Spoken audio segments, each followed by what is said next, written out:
अभी ये डिटरमिनेंट पर लेक्चर 2 रहेगा, है ना आपका। इसको आगे बढ़ाते हैं। कल जो आपको होमवर्क दिया था तो एग्जैक्टली मैं उसको थोड़ा सा क्लियर कर देता हूँ। उसमें से क्वेश्चन नंबर 3 जो है ना, क्वेश्चन नंबर 3 एक्सरसाइज का 4.1 का क्वेश्चन नंबर 3 हो गया और क्वेश्चन नंबर 4 हो गया। इन दोनों क्वेश्चंस में क्या है, थोड़ा सा मैट्रिक्स का इन्वॉल्वमेंट है ना, तो ये दोनों क्वेश्चन मैट्रिक्स को कवर करने के बाद कर लिए जाएंगे। बाकी सब कंप्लीट हो जाएगा। हल्का सा क्वेश्चन नंबर 6 में भी है, हल्का सा, बहुत हल्का सा, वो आप मेरे ख्याल से बिना समझाए डील कर लेंगे। और अगर फिर भी दिक्कत हो तो आप क्वेश्चन नंबर 6 भी है ना रहते हैं, तो वो तो कल होमवर्क दिया ही नहीं था। आज का जो मैं पढ़ाऊँगा उसके बाद आपको एग्जाम्पल 1 2 3 4 5, ठीक है, एग्जाम्पल 1 2 3 4 5 और 4.1 complete except these two questions, ठीक है। प्लीज 2 3 मान लो आप, इन तीन क्वेश्चन को आप छोड़ दें, मतलब 4.1 एक्सरसाइज और इससे पहले वाले सारे क्वेश्चन आप कर सकते हैं छोड़ के इन 3 क्वेश्चंस को, ठीक है, आज का पढ़ने के बाद में, ठीक है। तो आगे बढ़ाते हैं बातों को। थोड़ा सा प्रैक्टिस ही और कर लेते हैं, हो सकता है प्लस माइनस में आप कंफ्यूज हो रहे हो। तो जैसे मान लो मेरे पास कोई डिटरमिनेंट है, ये मुझे ऑपरेट करना है किसी 2 रो 2 कॉलम वाले अरेंजमेंट पर, ठीक है, मतलब 2 क्रॉस 2 का डिटरमिनेंट है, आप सीधा बोले 2 क्रॉस 2 का 2/2। जैसे मान लो इस वक्त फिर भी मैंने थोड़ा मोड़ा प्लस माइनस का कुछ कर दिया था, तो ठीक है, ये है मेरा -3, ठीक है, ये मेरा +2 है, ठीक है, ये -5 है, ये -7 है। तो मैं इससे डील कैसे करूँगा, सेम प्रोसीजर सेम है आपका, बस क्या कर लिया, लीडिंग डायगोनल एलिमेंट्स को मल्टीप्लाई करना है। तो इन दोनों का प्रोडक्ट कितना हो जाएगा, -7 मल्टीप्लाई बाई -5, -7 इंटू -5 कितना हो गया आपका, माइनस माइनस प्लस हो जाएगा 35। ये प्रोडक्ट आप बाद में परफॉर्म कर लें, ठीक है ना, रिमेनिंग डायगोनल एलिमेंट्स को आप बाद में मल्टीप्लाई कर लें। तो इन दोनों का मल्टीप्लाई आपका क्या हो जाएगा, -6 है ना, +2 इंटू -3 -6। अब क्या करना है, इस वाले प्रोडक्ट में से, है ना, इस वाले प्रोडक्ट में से आपको इस वाले प्रोडक्ट को सब्ट्रैक्ट करना होगा, ठीक है। तो 35 माइनस -6, तो माइनस माइनस कितना हो जाएगा आपका प्लस, तो ये हुआ आपका 35 प्लस 6 कितना हुआ आपका ये 41, तो 41 आपका आंसर रहेगा। थोड़ा सा प्रैक्टिस के बाद में आप सीधा बोल पाएंगे, सीधा सा। चलो एक 3 रो 3 कॉलम का ले लेते हैं, 3 रो 3 कॉलम्स का ले लेते हैं एक, उसमें भी थोड़ा प्लस माइनस का ले लेते हैं। कल बिल्कुल प्रोसीजर आपको समझाना था, तो सारे डेटा पॉजिटिव लिए हुए थे, 1 2 3 4 5 6 7 8 9 वगैरह। तो आज कुछ नेगेटिव डेटा आज भी उसके अंदर रख लेते हैं। तो जैसे मान लो मेरे पास कोई डिटरमिनेंट है 3 रो 3 कॉलम वाला, और उसकी एंट्रीज कुछ इस टाइप से हैं जैसा मैं लिख रहा हूँ, ठीक है। ये मैंने लिखा -2 -1 7, ठीक है, 5 1 3 4 2 -6, ठीक है। अभी थोड़ा डील करना सीख लेते हैं इससे, ठीक है। हाँ, क्या बोला गया था आपको कि भाई आप ना कोई भी रो या कोई भी कॉलम जो आपको ठीक लग रहा है वो सेलेक्ट कर लें। तो अभी कौन ठीक लग रहा है, अभी ऐसे मैंने बातें करी नहीं है ना, वो बातें बाद में आएंगी, कौन सा मुझे ठीक लगेगा, जिसमें थोड़े जीरो वीरो ज़्यादा होगा वो ठीक लगेगा, बाद में बताएंगे इसका तर्क में, रीजन में, ठीक है ना, चीज़ें आएंगी बाद में आपकी। तो क्या अभी तो बस जस्ट फॉर सिंप्लिसिटी हम क्या कर लेते हैं, फर्स्ट रो को ही सिलेक्ट कर लेते हैं, ठीक है। तो फर्स्ट रो के मेंबर्स कौन कौन है भी आपका, -2 है आपका, -1 है, -1 है, और कौन है 7 है। फर्स्ट रो के मेंबर्स में ले आया नीचे, करना क्या है आपको, हर मेंबर को अपना साइन कन्वेंशन देना है। देखो भी जो मेंबर है वो तो है ही, ऊपर से देना है मुझे वो साइन कन्वेंशन जिसकी बात हुई थी। साइन कन्वेंशन क्या था, आपको रिवाइज करवा याद दिला दूँ। साइन कन्वेंशन आपका ये था, आपको ये लिखना नहीं होगा, मैं तुम्हें बता रहा हूँ, वापस से रिकॉल करने के लिए लिख रहा हूँ, आप जस्ट सीधा सोल्व करें इसको। तो साइन कन्वेंशन ये था आपका, 3 रो 3 कॉलम के डिटरमिनेंट के अंदर साइन कन्वेंशन ये था कि आप ये plus minus plus minus plus minus plus minus plus, ठीक।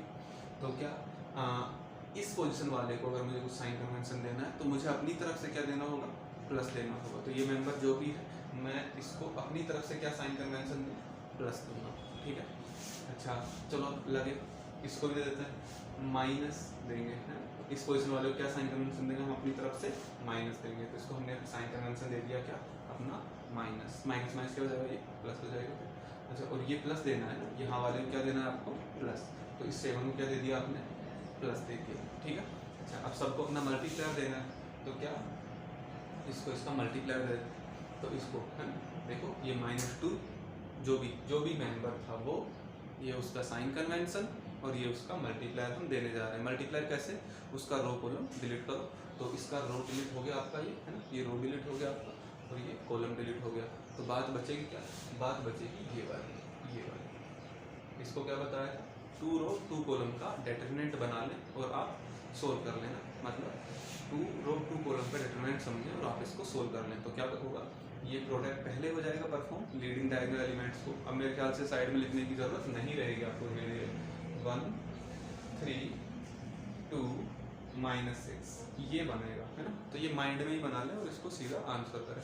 तो कितना हो जाएगा आपका, इसका प्रोडक्ट -6, क्लियर, ये प्रोडक्ट पहले और ये प्रोडक्ट बाद में, तो 2 और 3 का प्रोडक्ट कितना आपका 6, ये दोनों का प्रोडक्ट पहले में ये लिख दिए, इन दोनों का प्रोडक्ट बाद में। लीडिंग डायगोनल एलिमेंट्स का प्रोडक्ट ये रहा, रिमेनिंग डायगोनल एलिमेंट्स का प्रोडक्ट ये रहा। पहले परफॉर्म करे हुए प्रोडक्ट में से बाद में परफॉर्म करे हुए प्रोडक्ट को सब्ट्रैक्ट कर लें, तो ये सब्ट्रैक्ट कर दिया मैंने इसमें से इसको, क्लियर।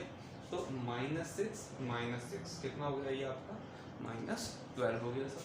तो कितना मल्टीप्लाई मिला इसको, -12, ये आपको साइड में करने की जरूरत नहीं रहेगी, आप यहीं से -6 -12 ऐसे करके, ठीक है, -12। ये मेंबर ये रहा, इसका साइन कन्वेंशन ये रहा और इसको मल्टीप्लायर देंगे ना, तो देंगे मल्टीप्लायर इसको, इसका रो डिलीट समझो, है ना, फर्स्ट रो समझो नहीं लिखा हुआ, और इसका ही कॉलम मतलब कॉलम नंबर 2, रो कॉलम का क्लियर हो गया होगा ना, होता है ना कॉपी में रो इस तरह से होती है, जब आप कॉलम बनाते हो स्केल लेकर के, तो इस टाइप से कॉलम्स बनाते हो। तो फर्स्ट रो है ना, इस एलिमेंट जिस एलिमेंट की आप बात कर रहे हैं उस एलिमेंट को कंटेन करने वाली रो को आप समझें कि वो रफ हो गई, और इसी को कंटेन करने वाला कॉलम, तो रफ कौन हो गया अभी आपका, रफ आपका ये हो गया, ठीक है ना, और कौन हो गया आपका रफ, ये हो गया। तो ये और ये रफ होने के बाद में आपके पास क्या बचा, 5 3 4 -6, 5 3 4 -6, यहीं पर कर पाओ तो अच्छी बात है, नहीं तो जब तक नहीं कर पाओ तब तक इनको साइड में लिख लो, 5 3 4 -6, 5 3 4 -6, ये हो गया आपका, इसको आप सोल्व कर लो, ठीक है। तो क्या इन दोनों का प्रोडक्ट पहले, तो ये कितना हुआ, ये प्रोडक्ट ये हुआ आपका -30, और फिर इनका प्रोडक्ट बाद में, ये प्रोडक्ट कितना हुआ 12। इस प्रोडक्ट में से इस प्रोडक्ट को आप सब्ट्रैक्ट कर दें, इसमें से इसको आप सब्ट्रैक्ट कर दें, है ना, कितना हुआ ये आपका -42, -30 -12 -42, तो इसको मल्टीप्लायर मिला कितना आपका -42, क्लियर है। अच्छा जी 7, ये मेंबर की बात कर लेते हैं, तो ये मेंबर यहाँ मैं वापस रख कर देता हूँ,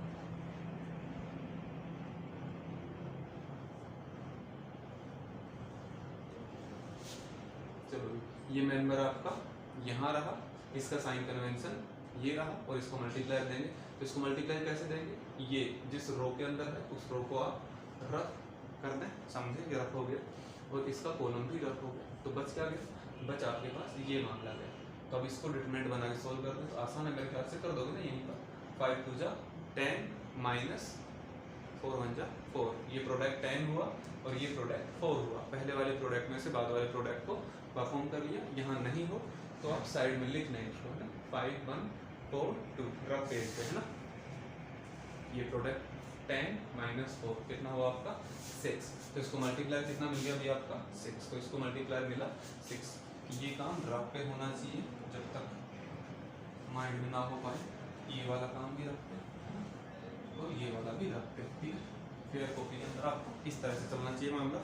चलो तो ये कितना हुआ -12 × -2 प्लस का 24 प्लस 24, ये माइनस माइनस प्लस हो गया, कैसे समझ लो या फिर इधर से समझ लो, माइनस माइनस प्लस हो गया, तो ये 42 हुआ और आगे साइन माइनस का है तो ये माइनस का 42 और ये प्लस का 42। इनका तीनों क्वांटिटी है ना, 3 क्वांटिटी आ गई, 1 2 3, तीनों ही क्वांटिटीज को आप ऐड करना है। तो ये तो इसको कैंसिल आउट कर देंगे और कितना बच गया आपका 24। तो आपका आंसर हुआ +24। तो ये डिटरमिनेंट जब इस पर ऑपरेट करेगा इस अरेंजमेंट पर तो आंसर कितना देगा आपका +24 देगा। क्लियर। चलो अब मैंने क्या कहा था कि आप जिस मर्जी रो या जिस मर्जी कॉलम के साथ आप इसको एक्सपेंड कर सकते हैं, ये शब्द इस्तेमाल करते हैं। ये क्या कर रहे हैं, एक्सपेंड कर रहे हैं ना। ये हम इस डिटरमिनेंट को इस अरेंजमेंट पर ऑपरेट कर रहे हैं ना, ये तो इस तरह से हम इसको क्या कर रहे हैं, एक्सपेंड कर रहे हैं, सोल्व कर रहे हैं, एक्सपेंशन, ठीक है, कुछ भी बोल रहे हो आप, ठीक लगे, ज़्यादा वर्ड इस्तेमाल किया जाएगा, एक्सपेंड करना। तो हम ये डिटरमिनेंट को एक्सपेंड करा, आंसर कितना आया आपका +24। तो सिंपली हम इसको 24 लिख सकते हैं, तो 24 आपका आंसर। अच्छा, अभी हमने इस डिटरमिनेंट को फर्स्ट रो के करस्पॉन्डिंग हमने क्या किया, इसको एक्सपेंड करा है, फर्स्ट रो के करस्पॉन्डिंग एक्सपेंड करा है। इसी को मैं किसी एक और के जरिए एक्सपेंड करके दिखा देता हूँ ताकि तुम्हें तसल्ली हो जाए इस बात की, क्या कि हाँ हर टाइम आंसर वही आना है, ठीक है। आप जहाँ मर्जी से सोल्व करें, जिस मर्जी या रो या कॉलम से सोल्व करें, 6 विकल्प होंगे आपके पास, है ना। 3 रो 3 कॉलम वाले डिटरमिनेंट के पास के अंदर आपके पास 6 विकल्प होंगे। आप कोई सी भी रो या कॉलम के करस्पॉन्डिंग जाए, ठीक है। आंसर आपका हर बार क्या रहेगा, आपका सेम रहेगा सब, ठीक है। चलो तो ये था हमारा फर्स्ट रो के करस्पॉन्डिंग। अभी जैसे मान लो first row, second row, third row नहीं, चलो कॉलम में चलते हैं ना। कौन से कॉलम में चलते हैं, चलो सेकंड कॉलम में चलते हैं ना। अभी हम इसको एक बार सेकंड कॉलम के करस्पॉन्डिंग एक्सपेंड करते हैं और देखते हैं सेम आंसर आता है। कितना आंसर, 24 आंसर आता है क्या, ठीक है। इससे दोनों काम हो जाएंगे, कैलकुलेशन क्रॉस चेक हो जाएगी, ठीक है। और ये 7 था ना, ठीक है। और तुम ये देख पाओगे कि हाँ भी सेम आंसर मिल रहा है। तो आंसर याद रखें और क्या स्क्रीनशॉट ले सकते हो आप, है ना, या नोट डाउन कर लो। तो ये क्या किया हमने, एक्सपेंड किया है फर्स्ट रो के along, expanding along first row, along R1 है भाई। इनको नाम है, नाम या तो कल बताया नहीं बताया आपको, है। तो क्या इसको या तो मैं लिखूँ फर्स्ट रो, मुझे टाइम लगेगा ना, तो फिर मैं इसको सिंबॉलिकली कैसे लिख दूंगा, R1, R चरणों में 1 लिख दिया, राइट साइड में नीचे की तरफ 1 लिख दिया। ये इसको अगर मुझे कभी पुकारना होगा तो मैं क्या लिख दूंगा, इसको R नीचे चरणों में 2, ये आपका R3 कल बता भी दिया था ना, ये आपका हो गया कॉलम 1 C1, ठीक है। ये आपका सेकंड कॉलम और ये आपका थर्ड कॉलम, क्लियर। चलो तो ये हो गया आपका। तो अभी हमने क्या करा था, फर्स्ट रो के अलोंग एक्सपेंड करा था, तो बाई एक्सपेंडिंग अलोंग R1 इस तरह से लिख दिया, हमने इसको सोल्व कर दिया, ठीक है। चलो तो अभी हम क्या कर लेते हैं, किसी और जो हमने डिसाइड करा है क्या, कॉलम 2। तो अभी हम इसको एक्सपेंड करते हैं, चलो कॉलम 2 के करस्पॉन्डिंग। तो बाई एक्सपेंडिंग अलोंग कॉलम 2, तो सेकंड कॉलम के करस्पॉन्डिंग हम इसको एक्सपेंड करते हैं, तो देखते हैं वही आंसर आता है कि नहीं आता, ठीक है।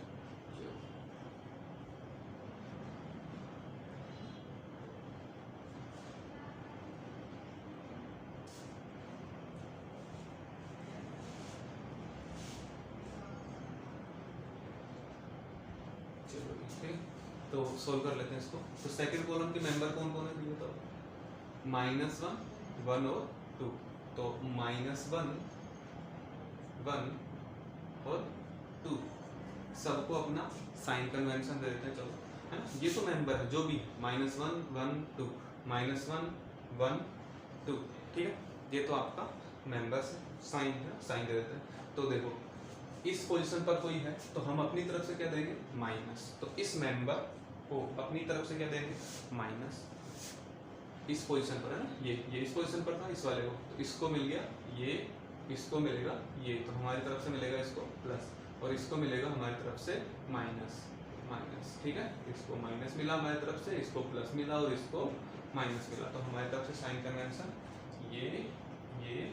ये मिल गया सब, ठीक है। सबको अपना मल्टीप्लायर देते हैं। तो चलो सबसे पहले मल्टीप्लायर देते हैं इसको, -1 को, तो -1 को मल्टीप्लाई देंगे, कैसे देंगे भैया, इसका रो, इसको कंटेन करने वाला रो कौन है, पहला ही रो है इसको कंटेन करने वाला, ये लो ये रहा। इसको कंटेन करने वाला कॉलम कौन है, इसको कंटेन करने वाला कॉलम सेकंड वाला है, ये आपका कॉलम रहा इसको कंटेन करने वाला। तो इन दोनों को आप रफ करा हुआ समझो, डिलीट समझो।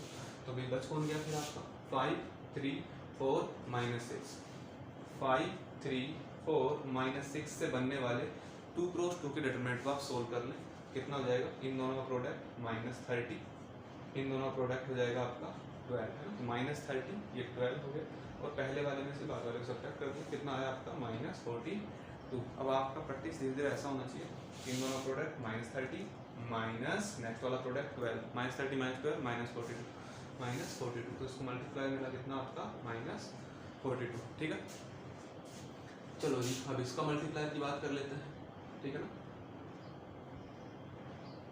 तो 1 का मल्टीप्लायर है, 1 का मल्टीप्लायर के लिए, तो 1 को कंटेन करने वाला रो कौन है, तो इसको कंटेन करने वाला रो है सेकंड रो है ना, फर्स्ट रो सेकंड रो, तो सेकंड रो इसको कंटेन कर रहा है सब, और इसको कंटेन करने वाला कॉलम कौन सा है, तो इसको कंटेन करने वाला कॉलम ये है आपका, ठीक है।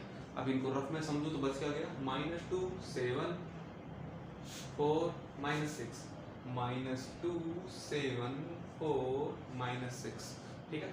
इसको परफॉर्म कर लो, तो इन दोनों प्रोडक्ट कितना 12 माइनस इन दोनों प्रोडक्ट कितना 28, क्वेश्चन 28, तो 12 - 28, तो ये आया माइनस का 16, ठीक है, -16, तो इसको मल्टीप्लाई मिला कितना आपका -16, तो ये था आपका रफ वर्क, इसमें वापस से रफ कर देते हैं।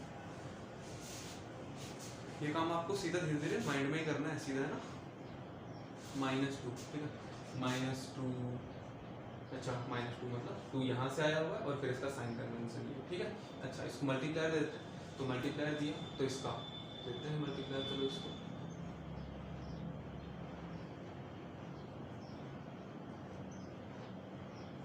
इसको मल्टीप्लायर देते हैं, तो इसका रो ये रहा, इसका कॉलम ये रहा, ठीक है। बचा कौन, -2 7 और कौन बचा आपका 5 और 3।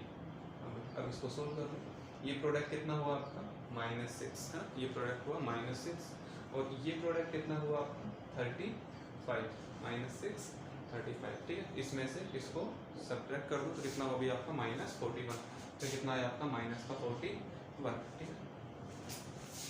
चलो अब इसको क्या कर लेते हैं, थोड़ा सा सोल्व कर लेते हैं, तो ये रफ वर्क है, मैं इसको तो रफ कर देता हूँ।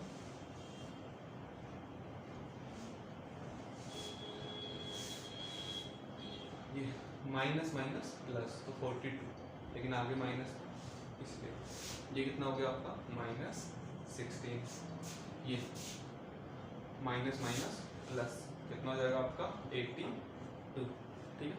सोल्व कर लो इसको, तो देखो ये माइनस का 42, ये प्लस का 82, ठीक है। तो 82 में से 2 निकाल दो पहले, 80 पर आ गए, और 40 निकाल दो, 40 पर आ गए, तो इन दोनों का हिसाब किताब लग के कितना हो जाएगा आपका +40 हो जाएगा सब, प्लस का 82 माइनस का 42, तो कितना हो जाएगा आपका प्लस का 40, ठीक है। अच्छा और ये कितना है आपका माइनस का 16, ठीक है। 40 - 16, तो 40 में से पहले 10 निकाल दो 30 हो गया, फिर 6 निकाल दो 24 हो गया, तो वही आपका सेम आंसर पर आप पहुँच गए कि आपका आंसर है 24 आया, ठीक है। आप अपनी तरह से कर सकते हैं, पहले माइनस माइनस वाला ऐड कर लो, चलो है ना, वो कर लोगे आप आराम से, ठीक है। 6 to 8, 1 और 4 5 -5, तो माइनस का 50 है, प्लस का 82 सब्ट्रैक्ट करना है 58, 12 में से 8 गया, कितना बच गया आपका 4, यहाँ 7 बच जाएगा, कैरी लिया था ना, 7 5 -5 2 तो 24 कर लोगे आप, चलो सर। अच्छा अब इसको दोनों ही कर लिया, फर्स्ट रो के करस्पॉन्डिंग करा था, इसको आप नोट डाउन कर सकते हो, आगे गया हो तो पहले थोड़ा बैक कर लें, फिर आप इसको नोट डाउन कर सकते हो कि सेम आपका रिजल्ट मिल रहा होगा सर, ठीक है। इसके बाद में हाँ अब ये थोड़ा सा शुरू में समझाने के लिए इस तरह से है ना, बाकी आपको इस तरह से नहीं करना, कैसे करना है बताते हैं। तो एक बार तो मैं थोड़ा सा प्लस उनमें बता देता हूँ जिनमें सारे पॉजिटिव क्वांटिटीज हैं, तो उनमें थोड़ा सा आसान रहेगा बताना। 1 2 3 4 5 6 7 8 9। धीरे धीरे आपकी प्रैक्टिस इस लेवल पर जानी चाहिए कि देखो आप क्या करें, जैसे फर्स्ट रो के करस्पॉन्डिंग आप एक्सपेंड करना चाह रहे हैं ना, तो आप तुरंत ही जब मेंबर लिख रहे हैं उसी टाइम पर है साइन कन्वेंशन भी देते हैं। हमें पता है प्लस माइनस प्लस, तो प्लस का है ना साइन दिया, वन मेंबर को इनटू में साथ में ही मल्टीप्लायर लिख दिया, मन ही मन में इसका रो कॉलम डिलीट मार दिया, मन में ये फोटो बचनी चाहिए 45 माइनस 48 माइनस 3, खत्म।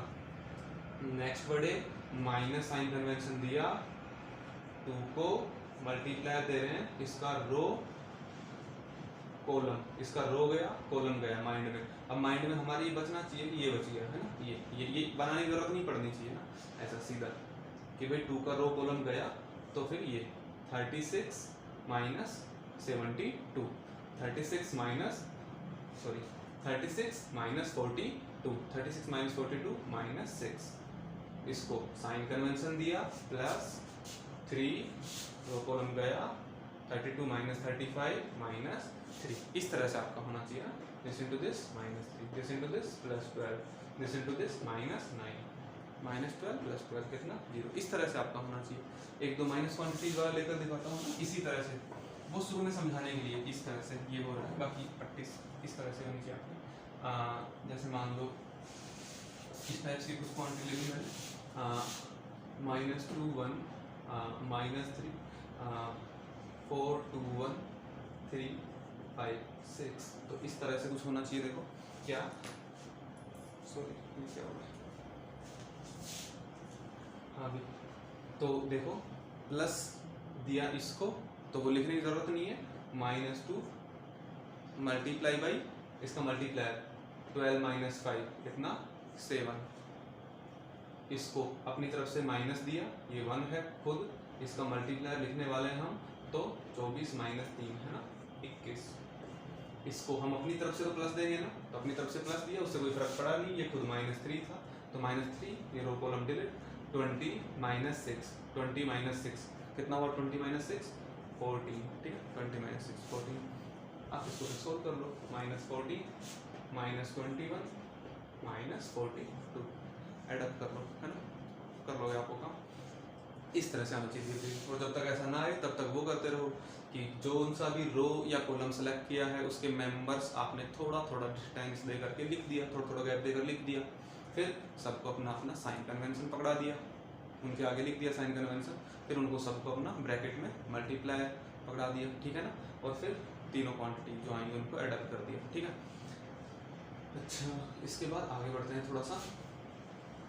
तो देखो आप जो भी नया टॉपिक पढ़ रहे होते हो ना, फिर आप उसके बारे में पजल सोल्व करते हो। 11th क्लास में आपने लोग पढ़ा, तो लोग से रिलेटेड पजल पढ़ी आपने ना, पजल मतलब इक्वेशन, समझते हो आप, ठीक है। तो क्या लोग से रिलेटेड इक्वेशंस पढ़ी आपने, ट्रिग्नोमेट्री पढ़ी थी तो ट्रिग्नोमेट्री से रिलेटेड इक्वेशंस पढ़ी, ठीक है। एपीजीपी पढ़ी, तो एपीजीपी में एपीजीपी से रिलेटेड इक्वेशंस जो बनी वो पढ़ी, है ना। इन इक्वेशन वगैरह पढ़ी तो उनमें भी इक्वेशन बन रही थी, ठीक है। मतलब जो भी नया आप जनरली जैसे वेक्टर्स पढ़ते हैं तो उसमें वेक्टर से रिलेटेड इक्वेशंस बनने लगती हैं, ठीक है। डिफरेंशिएशन में जाओगे वहाँ भी इक्वेशन बनने लगती है ना, इंटीग्रेशन में वहाँ भी इक्वेशन बनती है, तो मतलब जो भी नया टॉपिक पढ़ते हो उससे रिलेटेड पजल्स बनती हैं, ठीक है, पहेली टाइप। तो हम क्या कर लेते हैं, डिटर्मिनेंट से रिलेटेड हल्की सी इक्वेशन सोल्व कर लेते हैं, हल्का सा, फिर बाकी बाद में दोबारा आएगा। तो हेडिंग डाल देता हूँ मैं, equation containing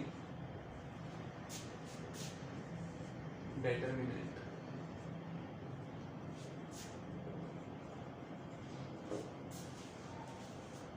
equations related to determinant, ठीक है। तो बना लेते हैं, कोई वजह कुछ नहीं बोल रहा है, कोई 2 रो 2 कॉलम का डिटर्मिनेंट है ना, डिटर्मिनेंट है जिसके अंदर 2 रो हैं 2 कॉलम हैं, ठीक है। ये वाली एंट्री जो है ये वाली एंट्री 1 है, ये वाली एंट्री 2 है, ये एंट्री 3 है, ये वाली एंट्री हिडन है, बोल रहा है ये वाली एंट्री x है। बोल रहा है बताओ x का वैल्यू क्या होगा कि इस डिटरमिनेंट का जो वैल्यू है, ऐसा बोल लेते हैं ना, इस डिटरमिनेंट का वैल्यू, ठीक है। तो क्या इस डिटरमिनेंट, ये डिटरमिनेंट जब इसको ऑपरेट करेगा तो आने वाला वैल्यू, ठीक है, इस डिटरमिनेंट का जो वैल्यू है वो आपका 11 आ जाएगा। Find value of x so that this determinant provides you value 11। Find x, question है फाइंड x।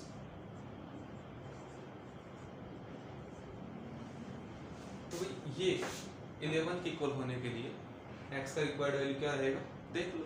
क्या ये सोल्व होकर क्या देगा, लीडिंग डायगोनल एलिमेंट्स का प्रोडक्ट पहले परफॉर्म हो जाएगा। तो 1 और x का प्रोडक्ट कितना हुआ आपका, 1 इंटू एक्स एक्स। ये प्रोडक्ट बाद में परफॉर्म हो जाएगा, कितना 6। पहले परफॉर्म करे हुए प्रोडक्ट में से बाद वाले प्रोडक्ट को सब्ट्रैक्ट कर दिया। हम चाह रहे हैं क्या, अच्छा तो इसका वैल्यू कितना आया x माइनस 6। हम चाह रहे हैं कि ये वाला वैल्यू आ जाए, कितने के बराबर आ जाए, 11 के बराबर आ जाए, ये 11 आ जाए। तो इसको 11 होने के लिए x कितना होना पड़ेगा, तो सीधा दिख रहा है ना, 17 होना पड़ेगा। 17 माइनस 6 है ना, x कितना होना पड़ेगा, 6 को रखें दिया, 11 प्लस 6, x कितना होना पड़ेगा, 17 होना पड़ेगा। 17 x कितना होना पड़ेगा, 17। 1 17 2 3 सोल्व करो कितना आ जाएगा, 11। 17 मतलब 17 माइनस 6 कितना आ जाएगा, 11। थोड़ा सा और ठीक सा कर लेते हैं, तो इसको आप पॉज करके नोट कर लें। चलो थोड़ा और पढ़ लेते हैं। कोई पूछे कि भाई find value of x so that, find value of x so that this statement provide you value 0। ढूंढ लो आराम से, क्या कि भाई इस डिटरमिनेंट का वैल्यू तो सोल्व करने पर हमने देखा अभी x माइनस 6 आता है आपका। हम चाह रहे हैं ये वैल्यू कितना हो जाए आपका, 0 हो जाए। तो ऐसा होने के लिए x का वैल्यू कितना रहेगा आपका, 6 रहेगा, ठीक है। तो इसको भी पोज करके नोट कर सकते हो। नेक्स्ट फाइंड वैल्यूज ऑफ, है ना, फाइंड वैल्यू या वैल्यूज, ठीक है। एक आए तो वैल्यू, एक से ज्यादा आ जाए तो वैल्यूज। तो फाइंड वैल्यू ब्रैकेट s, ठीक है, वो आप खुद से देखें, एक आएगी या ज्यादा आएगी, है ना। Find value of x